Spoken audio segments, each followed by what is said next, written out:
YouTube, what is up? Welcome back to the Radar for Rasslin channel. We got a live stream for you tonight of AEW Revolution. Me and my boy Bonafide Heat on YouTube. Check him out. You already know who he is, most likely. You probably already subscribed to him, but he's coming enough to come on here, help me out with this review of Revolution, a show we both have similar feelings on. So, what's going on, Kev? How you doing?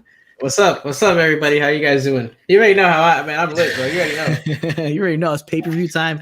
Kevin's gonna be lit. You already know what it is at that point, but it's one hell of a pay-per-view because there's a lot of funny ass things that went down here. Me and Kevin have talked extensively about this pay-per-view before it happened. Now, after it happened, we've talked off air about what we thought about this whole entire pay-per-view. And let you guys know from the get-go, we are most likely gonna shit on this. A lot of it because, as I said, me and Kevin feel super similar and we have similar opinions on this show. And that's what we're going to do. I mean, we're not going to try to like bury it into the ground 6 feet under like, James Cornette would, but we're going to try to give it as objective as an opinion as we possibly can and go through the match card down for you guys. I got two funny ass clips as to why we thought the show, kind of nosedived even harder than we already thought it was gonna. But let's, from the get go, let's just get a quick, Kevin, what you think like of the show is just as an overall. Oh, God. Overall, man, I don't want to say I was disappointed because disappointed would be the wrong word. Yeah. Because I wasn't expecting much anyway. But I was just bored. Like that, I was just really bored throughout the entire show.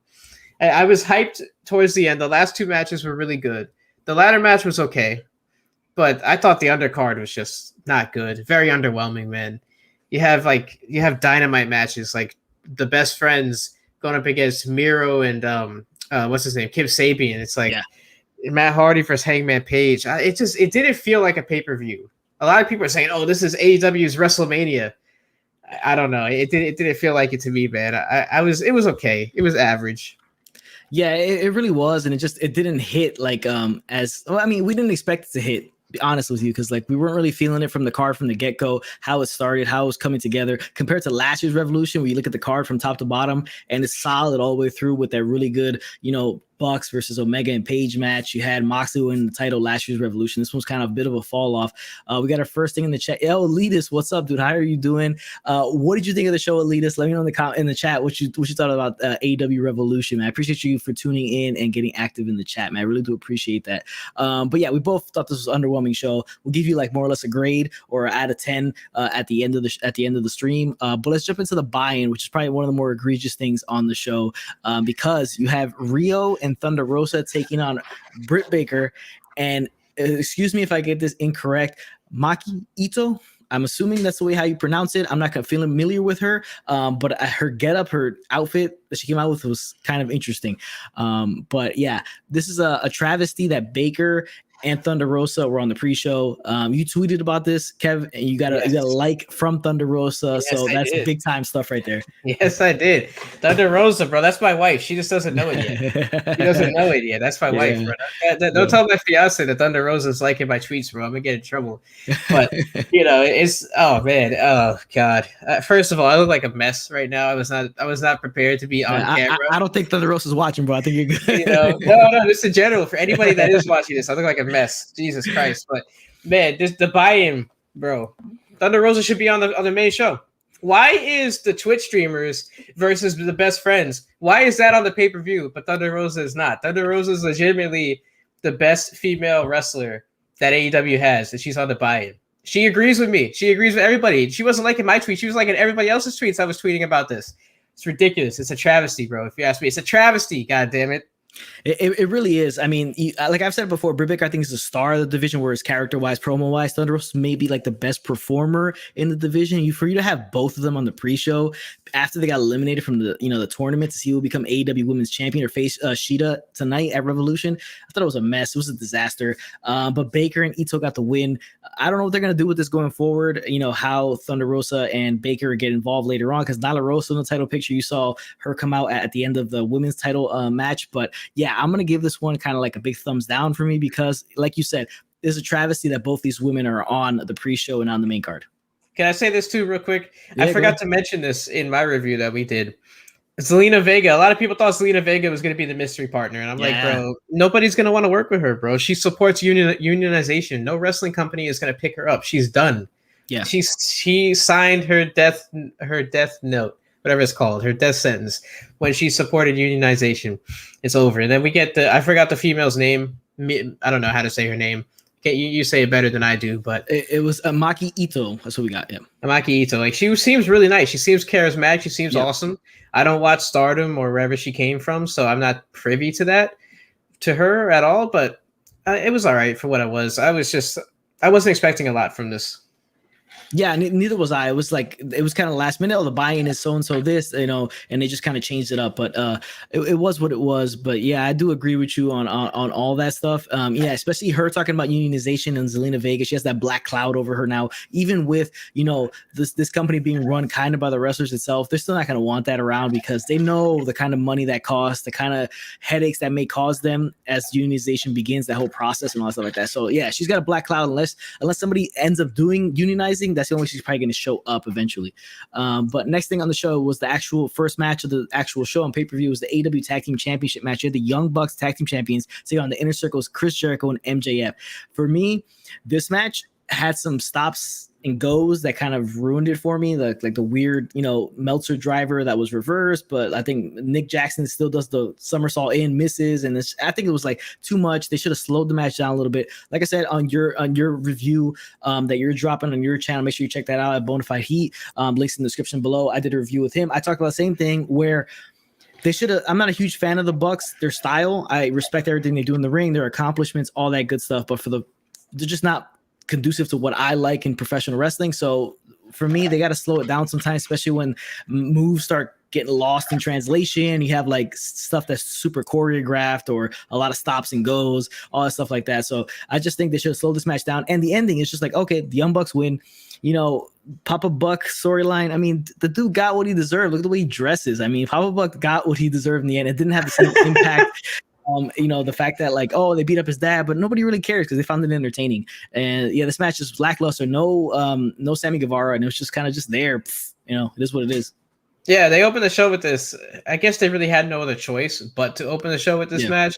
Because what are you gonna open it with? The Battle Royal? You gonna start off cold with like a 30-minute tag team Battle Royal? Yeah. So I understand why they opened the show with this match, but still, at the end of the day, it was kind of like you didn't really see Jericho and MJF winning. I was holding out hope that Jericho and MJF were going to win because I thought that would have been more entertaining to see those two guys like fighting over like having a power struggle, because that the Inner Circle breakup's coming. The Jericho MJF feud is imminent. It would have been more entertaining for me to see those two guys feuding and also being champion at the same time. But the Young Bucks, hey, they got to do what they got to do, bro. They're going to put themselves over. I get it. And I get it too, man. It is what it is. Like I said, I always wanted FTR. I don't think they should have lost the titles to begin with, but we got the Bucks as champion. They're still champions. That we're gonna take on the. Were they in the Battle Royal? The FTR? No, they weren't. That was weird too. As they weren't in it. But that's perfect transition into that Battle Royal, right? Because the winner of this faces the Bucks, who are still tag team champions in the future down the line, however long that's going to take. And it was the Casino Tag Team Battle Royal. It was a Team Royale, right? So it's kind of like a Royal Rumble rules. 90 seconds, a new team comes in. You got to eliminate both members of the team to be eliminated completely. And this is weird, dude. I don't know why the hell they did this. This is like 45 people in here. It's just a big disaster of a match. And then we had the most infamous botch in the history of professional wrestling. This is up there with Shockmaster. This is up there with a ton of other weird things. Goldberg not being able to start the car. This is a lot of stuff that this goes up with, but I'm going to show you the clip right now as to what happened. Okay, it's recorded on my phone, so excuse the production quality of this clip, but this is what I'm talking about. Oh, yeah. There it is. Play that again. Play that again, real quick. Play it one more time. Here we go. My guy, Evil Uno, bro. Evil Uno with the greatest sell job in the history of our great sport, quoting Tony Schiavone. He's going to take a Hurricane Rana from Marco Stunt. He totally just shitbags Marco Stunt to the side and just kind of go. He's kind of like in between. He's like, oh, I messed up. Let me just run as hard as I can at this ring post, knock myself out, throw myself out. In that situation, again, he's a wrestler, I'm not, but you would think he would kind of just be like, oh shit, I screwed up. Let me stand here dazed and confused. Somebody comes in, Luchasaurus most likely, and kicks me out, and that would be the end of it. But, that was the biggest takeaway from this entire thing, the highlight of this entire match, Death Triangle wins.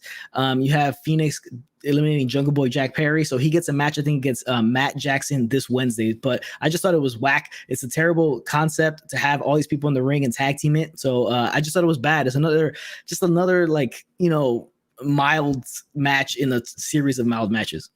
Absolutely, bro. Absolutely. I mean, what the botch is what this is going to be remembered for. People won't even remember that Triangulo de la Muerte won this match, and that's a shame, you know. And it is what it is. I mean, Ray Phoenix and Pac. I would have preferred it to be the Lucha Bros, but Ray Phoenix and Pac will have a great match versus the Young Bucks. Whenever that match happens, whether it's Double or Nothing, or it's on a random Dynamite, or it's on AEW Dark, it doesn't matter. Wherever it happens, it's going to be a great match, and I will be tuned in.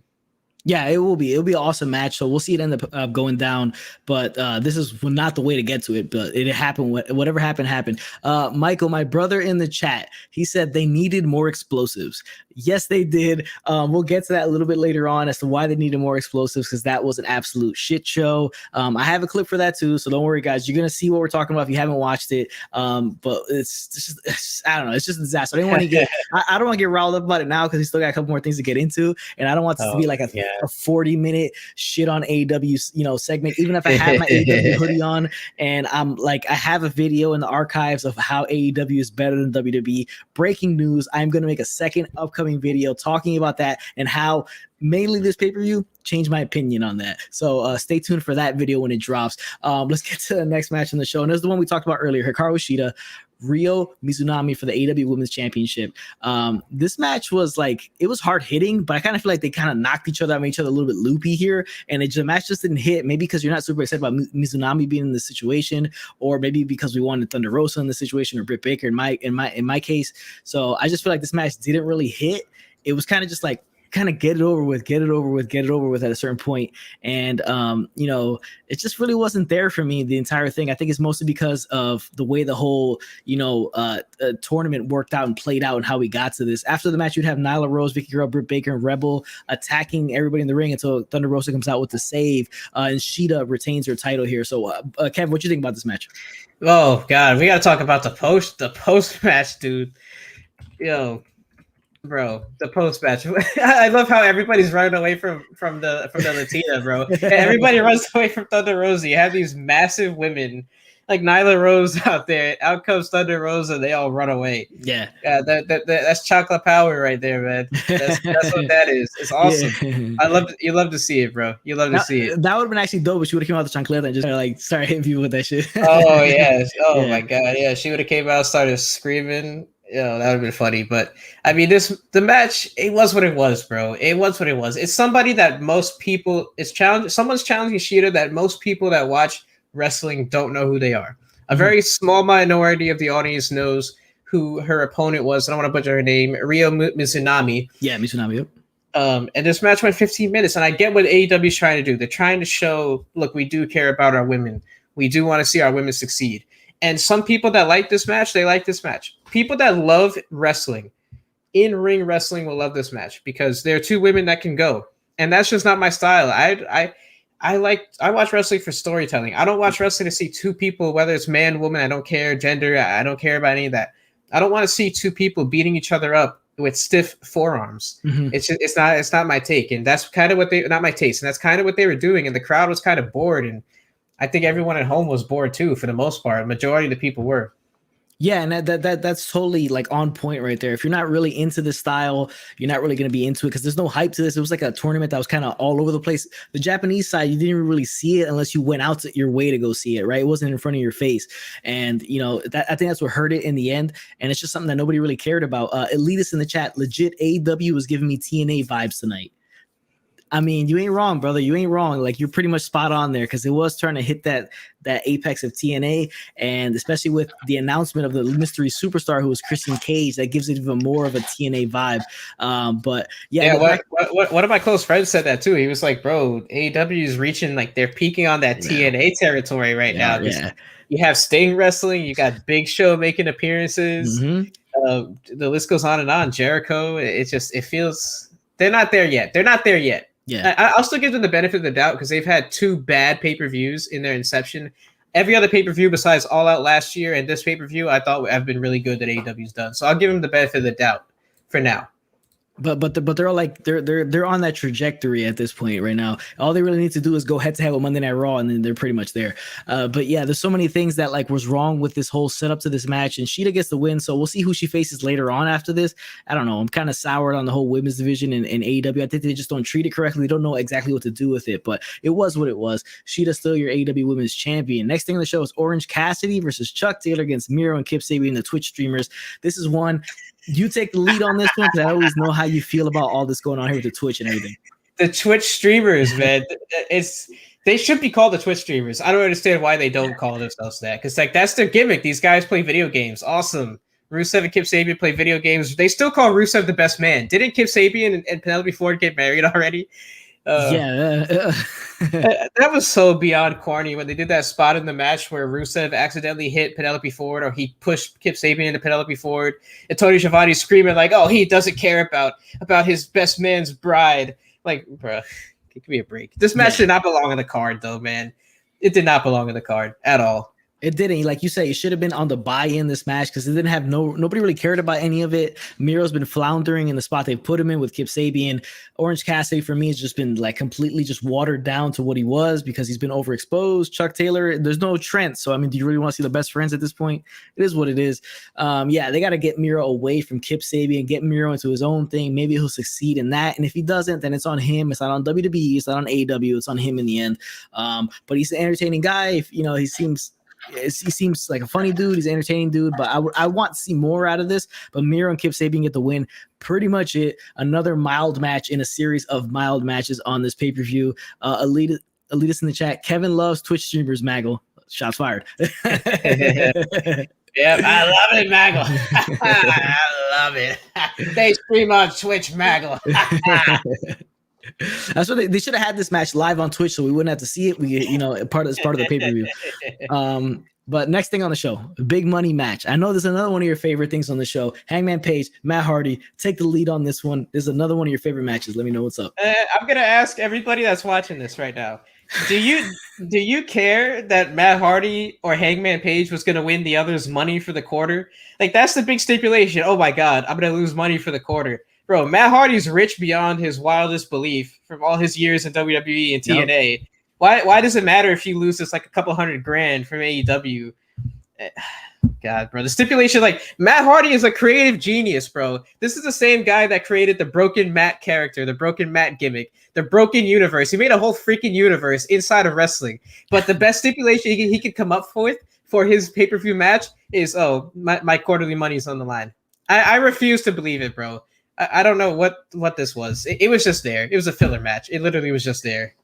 It really was, because like it's a stipulation you don't give a damn about. You have like the convoluted finish where like, you know, you have the Dark Order helping, you know, this guy win. Hangman Page, it is what it is. I mean, Hangman Page is the star of this match. He's the right guy to win the match. But yeah, these guys are, you know, Matt Hardy especially is loaded. You know, you've seen his house from like the deletion stuff, and he's living that good life, so it doesn't really matter. We'll see how much that money even ends up being, or if they even have like a transaction as to where that money comes from. I don't know, who the hell knows.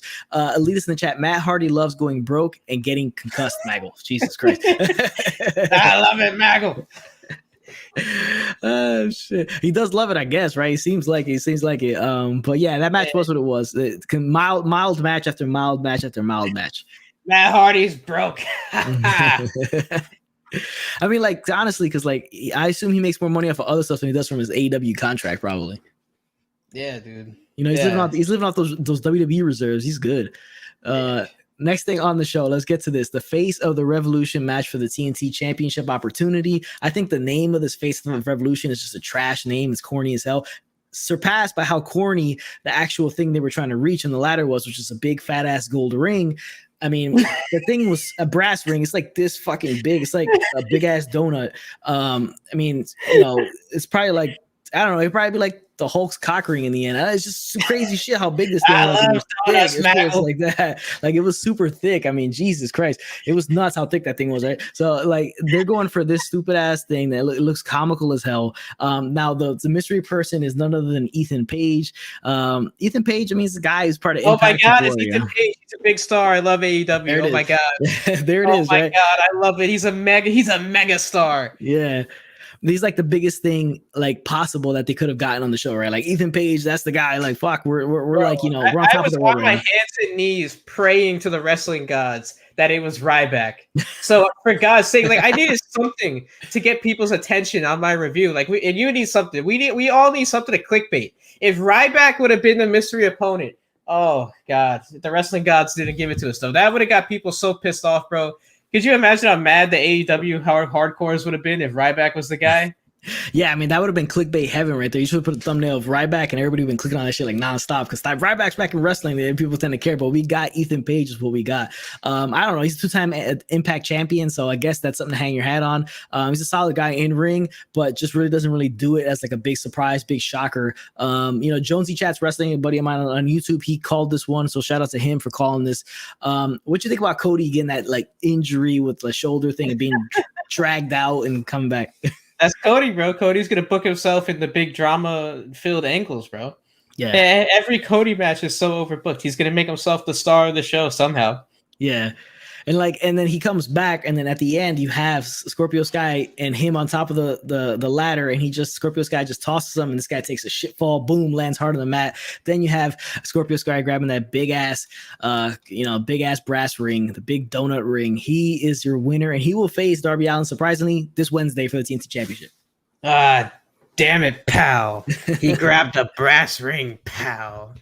Well, I mean, it's such a blatant shot at WWE, bro, and Vince McMahon, because that's Vince's famous expression. Yeah, he can't grab the brass ring, and it's just it's so cringe, bro. Taking the unnecessary shots at WWE is cringe. But the match itself was good, though. I'll say this: the ladder match, I enjoyed it. I thought it was really good from what we saw in ring from all six guys. Yeah, I mean, it's a fun match, right? Because it's like big crashes and big falls and big spots like that. You can't like really not be entertained by it. But you had an interesting tweet about this brass ring. What was that about?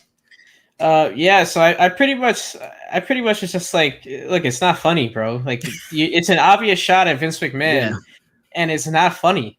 There's nothing about it is funny.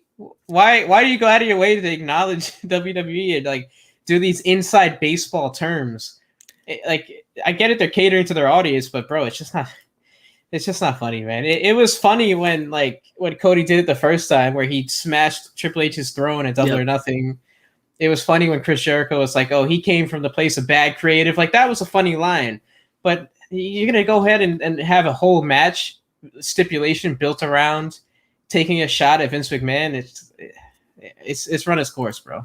Yeah, and I think what you said on Twitter was like Cody started his own company just to like have the brass ring that he never got in WWE, right? Some shit like that. yes.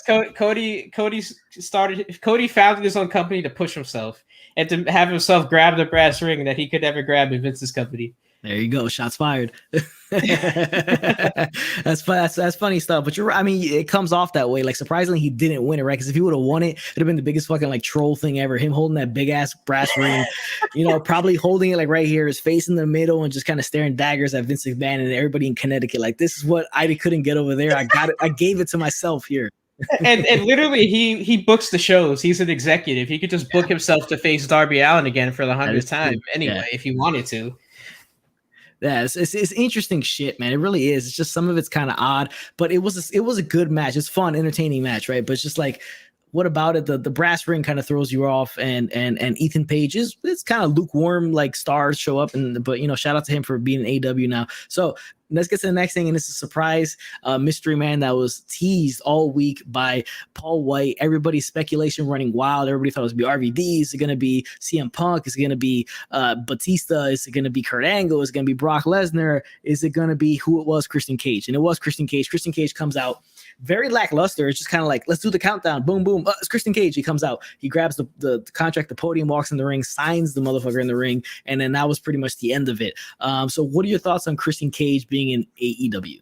I think it's cool. I really do. Like, I think had Tony Khan and Big Show and AEW had not promoted it as like a megastar, it would have been better if they just said, look, we got a big star coming in. We got a big name in wrestling coming in. But to say like a huge star, to classify Christian as a huge star, it's not fair to Christian, because when you say the words huge star, people think Batista, they think CM Punk, they think John Cena, they think Brock Lesnar. They think this by nature because of the word huge star. So, but I'm not let down at all by it being Christian, because I think that's awesome. Christian, he's here to outwork everyone. That's his slogan now. That's his new gimmick. And I think he's going to have big matches, and he's going to be in big feuds. He's probably going to be facing Cody first thing. That's like his first program. It's going to be him and Cody. Yeah. I think he'll be having great matches, though, from the time he comes back. I think from when he gets started, I think he'll have some really good matches. I'm a little bit disappointed, too. I just got to say this. I'm a little bit disappointed, too. The fact that he didn't have his final run in WWE. It was like we got this dick tease with him and Edge at the Royal Rumble, and then nothing came out of it. So I'm a little bit disappointed by that. But I mean, he's in AEW. I'm excited, bro. Let's see what happens with him. Yeah, I mean, I'm happy as hell for him that he came back to Royal Rumble and all that stuff. There was teases, like I was excited that we might get Edge and Christian teaming up again, maybe after Mania or down the road. But I felt like they just, they treated him always that kind of like they always have. They just never really felt he was the star out of the two. So they just let him kind of go by the wayside. He came back, made his nice little spot, was in like the final 4 or 5 of the pay-per-view Royal Rumble. Now he's in AEW. Yeah, it's the build-up that really kind of lets it down. It hurts it a little bit because they built it up like it was going to be, just this mega star that we haven't seen. That's one of those guys who's like kind of a persona non grata when it comes to WWE or something like that. Maybe like a CM Punk or a Brock Lesnar, something like that. But we ended up getting what we got. It's him. It's fine. He's going to do good stuff. I just think he may get lost a little bit, or he may cause other people to get lost because they don't have a lot of spots on the roster or the card to put him and then other guys in at the same time. So I think you may see more of that whole new thing where guys just disappear for a couple months and then reappear, a little bit later on. But that's just the way I feel about it, because I just think the roster is too many people for the amount of television time that they have. Yeah, you got 2 hours of TV time, and like, what's the big thing they're gonna do with Christian? What's the big first feud? I mean, it had like I jokingly said Cody, but I think it has to be Cody, right? Yeah, it kind of has to be. Yeah, at this point, like, who the hell else you put him with? You put him with Jericho? Do you put him? It's like Jericho. You got to put him with somebody like that. Like, it has to be like a guy he's, that he's probably worked with before, and just a guy is like that's up that level. So his when he shows up, he's not taking on just some like mid card guy, because he really can't do that. Yeah. Juggernaut in the chat, he's stepping out of the shadow of Edge, but it's TNA all over again. Yeah, I mean, that's basically what he's doing. It's probably why he's like, he probably felt that they weren't going to offer him anything, or they didn't have anything planned for him. So he's like, I'm out, bro. I'm going to sign over there. He probably talked to Vince beforehand too, because they have that relationship with Vince. He probably said, Vince, I'm going to sign over there. It is what it is. He's probably said, okay, I got nothing planned for you. I didn't have anything planned for you anyway. So, go make your money. That's normally how that stuff goes. But, Edge, I mean, Christian is in AEW. We'll see where he goes. I don't think he should get any title shots anytime soon, but let's see what happens. You never know. Next thing. Interesting street fight: Sting, Darby Allin, Brian Cage, Ricky Starks. It was a cinematic match. I was surprised. I didn't think they were going to cinematic route, but understandable because of Sting. He's probably limited, doesn't have the wind to probably do a regular match. You can protect him because you can do a lot of editing. I enjoyed the match. I thought it was sleekly edited. It was stylish. It was well done. But what threw me off was the announcing. I don't think you should have announcers for a cinematic match, because it just feels like you're watching the director's cut of an action movie with the director talking over as to why he felt like he needed to do this shit and why he felt like he needed to do that shit. Doesn't make much sense. I think it hurts the match. It's like, it's ridiculous because how stylish and how edited it is, with them showing up in the Beamer, and then you have all these Sting hoodlums following these guys into the thing. It's nuts shit. It looked cool and it was awesome in that effect, but it's just, you have Sting. I mean, you have Taz and Tony yelling over the top of it. It makes no sense. Bro, Darby Allin's entrance, I was like, dude, is this a music video? Like, what am I watching right now? Yeah, that's what it felt like, dude. The intro was weird, but once they got down to the action, like at first I was a little bit like bullish on the match, but as I was watching it, but then like I'm thinking about it now, I'm like, yeah, this was definitely the best match on the show. They killed it, man. Like to nitpick a little bit, I thought it was a little cheesy that they had all of Team Taz attack Sting, and then Sting is still getting up. Like, Yeah. Like these 4 jacked young men can't beat up their grandpa. Like, come on, you know. That's pretty funny. And he took them all out with a bat, right? Like the bat, one shot from the bat to Hobbs and to Hook, and that was pretty much into them. It's interesting though, because like there's one spot that's funny where Ricky Starks picks up Sting for a power bomb, and then they just edit it like a stop and quick cut edit to where Sting is kind of going into the sunset flip. They had to really set that one up like a lot for Sting to do the sunset flip out of that power bomb. You could tell by the way it's cut and edited. It was funny. Elitist in the chat: Christian versus Matt Hardy, Chris Jericho, and Cody seem like logical ones. Yeah, it's gonna be one of those guys like that, like those guys that are WWE guys. They're going to put them with those guys like that, and it just it'll make sense. It'll be a good way to get them ingratiated into the company. This reminded me of the street fight with EC3 and Moose. If you could link that one in the chat for me. I haven't seen that one at Bound for Glory. I haven't seen that one. If you could link it in the chat for me, I'd love to watch it and get a good look at it and see if it's similar, like you say, if it reminds me of this match as well. But it was a solid match, and I assume that one was as well. If you're bringing it up, if you could send me a link to it or something like that, I could definitely watch that afterwards. But yeah, it was the best match on the show by far, and it came off good. It's just for me, the commentary, dude, just kind of shut the hell up on that one. You don't have to be saying so much. But let's get to the moment we've all been waiting for, and the one me and Kevin Bonafide he'd been talking about for like weeks on end. We had a video about it on his channel. Go check that one out. Links in the description below about what we thought, our honest thoughts on this barbed wire match. We both came in thinking like this is gonna be like abysmal. This is a fucking disaster. Why are they doing this match? Like, what's the point? It's so ridiculous, so over the top, so unbelievable. Nobody really wants to see it. And in the end, I mean, it pretty much was like what we said it was going to be. I mean, like, let's call a spade a spade. It kind of was. Now, for me personally, I'm watching this match. I'm like, I give kudos to both guys for being like so tough and badass for taking all the punishment they took in this match. But for me, I'm just nitpicking like, why is the firework so far from this guy? Like he runs into the rope and the firework is like, like 6 inches away. And then it just pops off. There's no marks of black markings or anything. Nobody's really red because they got burnt. They hit the outside barbed wire. They went through it. The fireworks were like about 6 feet apart from them. And that shit just shot up in the air. And it was, for me, it was just like kind of a mess. So I couldn't really focus on majority of the match. But what you think about the match? Man, bro, the ending. The only thing people are going to talk about is the ending.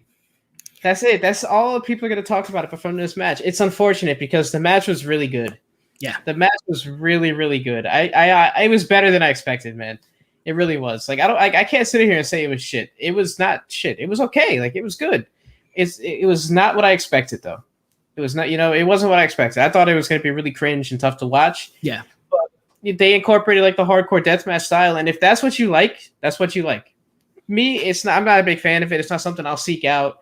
It's not like if it wasn't on AEW or WWE, I'm probably not going to go find a deathmatch like this. But it was okay for what it was, man. Like when you see that visual of Kenny hitting Moxley with the bat and the bat exploding, oof, man, good stuff. But the ending with Gilbert's fireworks and Gilbert's pyro coming up, bro, that ending was so bad, dude. How did that get greenlit, bro? Well, let's get to the ending because you have the Good Brothers coming out to help Omega beat Moxley. They're beating him down, waiting. They're killing time until that clock starts counting down, right? Well, they probably could have just cut to it quickly rather than just having them do the beat down and spending so much time. They tie up, they handcuff Moxley. He's in the ring.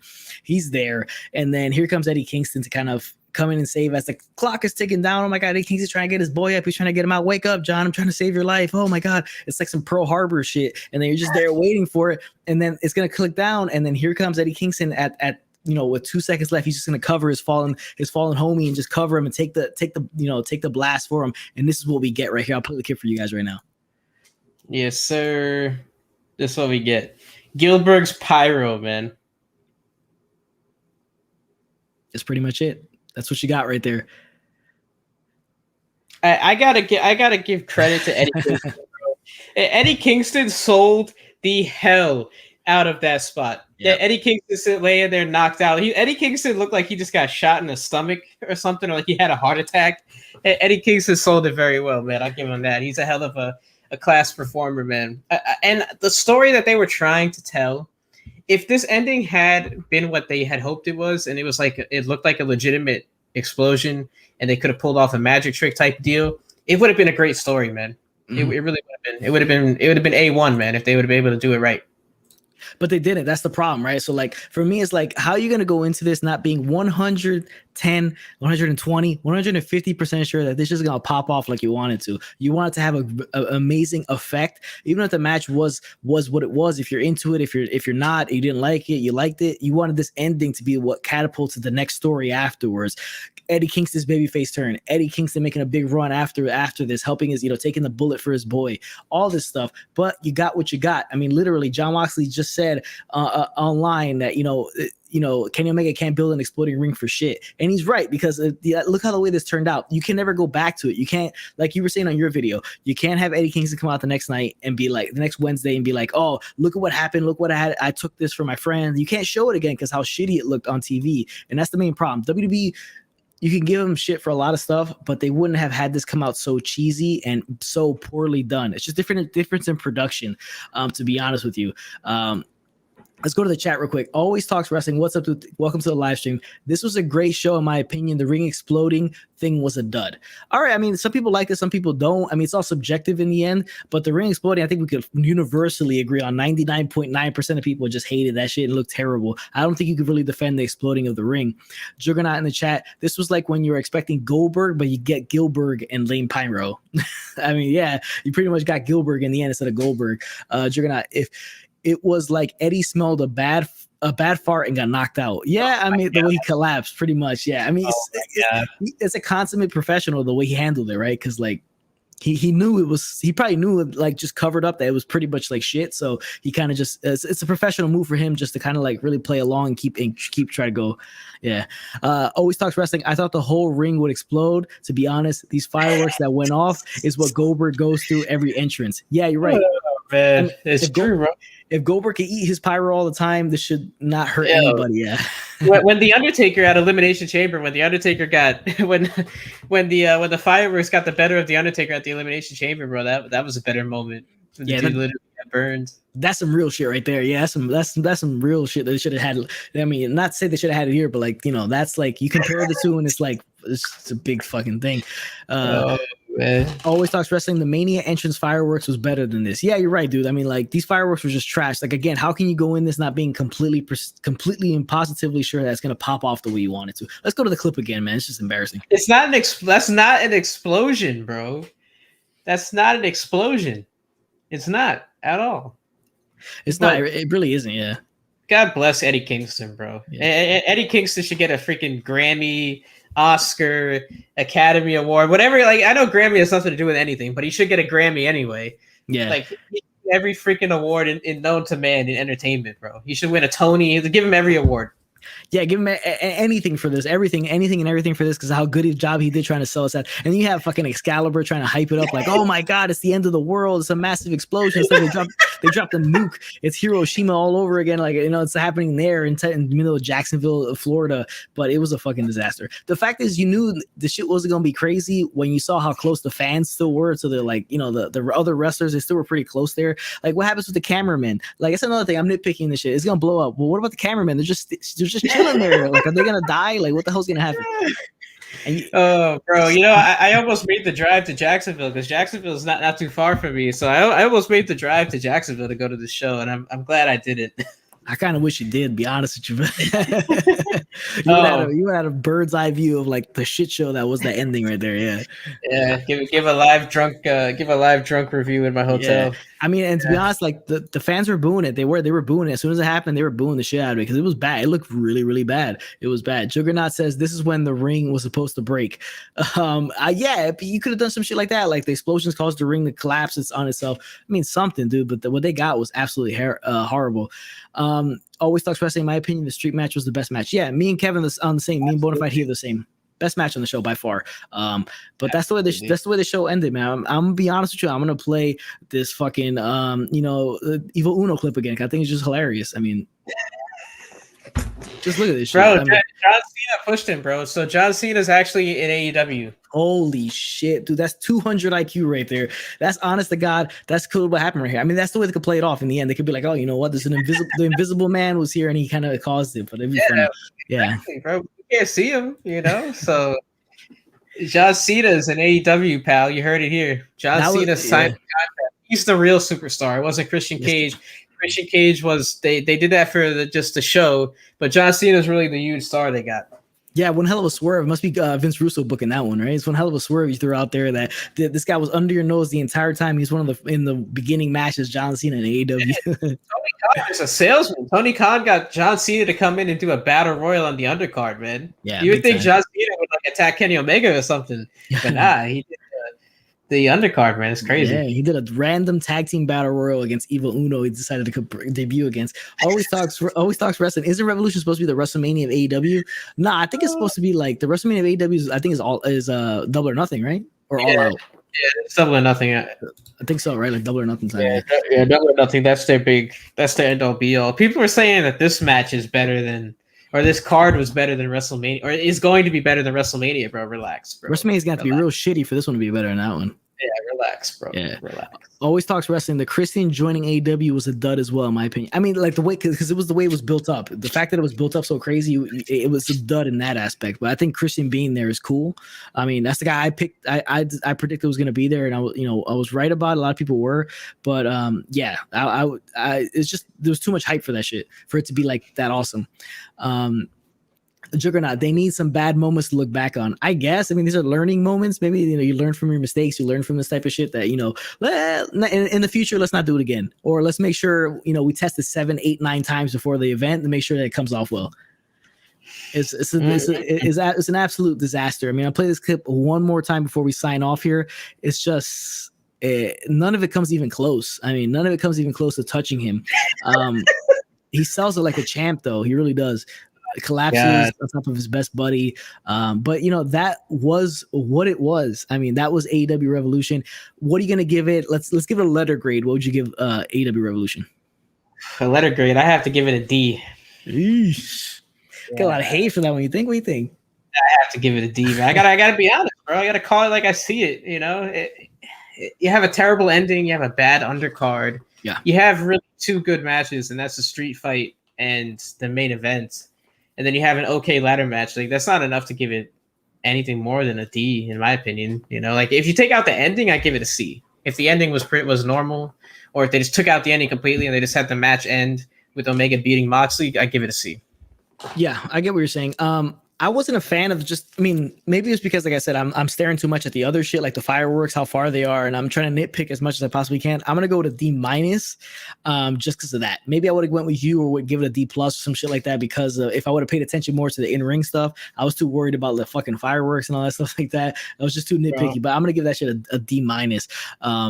Always Talks Wrestling. Mania will be 10 times better if Edge versus Roman is good. I hope Mania ends with a bang. Hopefully it's not the same bang we got tonight. Tell you that. Shit. The fireworks at Mania are gonna be 10 times better than the shit that we got tonight. Always Talks Wrestling. I would give it a C, to be honest. I mean, I think that's a little generous, to be honest with you. Juggernaut coming with a C+. I think that's just it's a little bit too lenient on the show, but it's all subjective in the end. But that's a review. I give it a D-. Kevin gives it a D. Make sure you're probably already subscribed to Kevin, but if you're not, for some odd reason, because you've been living under like a rock or something like that, or John Cena's been pummeling you for years, subscribe to this man's channel. It's a good dude. Oh, I jumped on his review, so make sure you check that one out as well. But I appreciate you guys for tuning in, and I'll catch you guys in the next one. Remember, if it doesn't work for you, bro, not do the job. Yeah, thank you for having me, bro. This was fun. I'll talk to you all later, man. Yeah, appreciate it, bro. Thanks again, man.